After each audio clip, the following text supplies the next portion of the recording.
近年非洲撒哈拉地區局勢持續惡化。回顧2010年代，全非洲平均每年只錄得一次軍事政變。外界一度認為該地區嘅民主制度已經逐步穩固。然而踏入2020年代，政變次數倍增，馬里、布基納法索同埋尼日爾相繼出現軍方接管政權嘅情況。三國其後更組成撒哈拉國家聯盟，挑戰當地既有權力格局。面對不斷惡化嘅局面，聯合國必須決定下一步嘅行動。促成政變嘅兩大主因分別係法國對經濟嘅控制，以及外國軍事力量嘅駐紮。雖然撒哈拉國家早已獨立，但仍被迫採用由法國控制嘅非洲金融共同體法郎，並規定要將一半外匯儲備存放喺法國國庫，另有2成不得動用。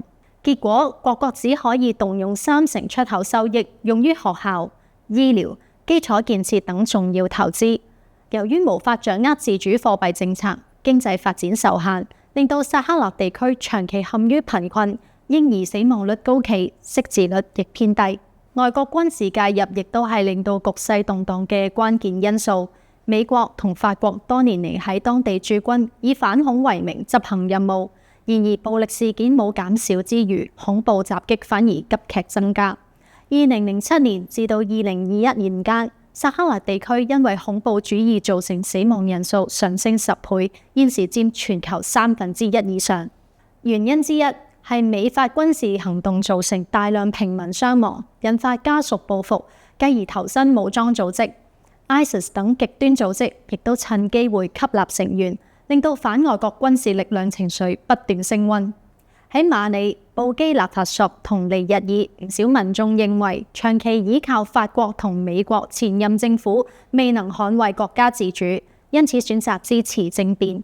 新政府喺民間獲得一定支持，民眾期望可以擺脫外國經濟控制，並減少暴力事件。三國組成撒哈拉國家聯盟，目標包括發展經濟、獨立應對恐怖主義同埋自給自足。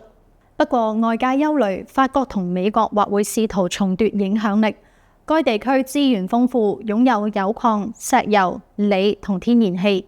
一旦採取軍事行動或者實施經濟制裁，局勢或會進一步惡化。反之，若果用外交、經濟合作為基礎，撒哈拉國家聯盟有望成為非洲少有嘅成功案例。聯合國正討論多種應對方案，有人主張採取軍事行動，亦有人提議透過經濟同埋外交途徑解決問題。無論最終採用邊種策略，馬里、布基納法索同埋尼日爾惡劣嘅民生情況已經係不爭嘅事實，危機必須盡快處理。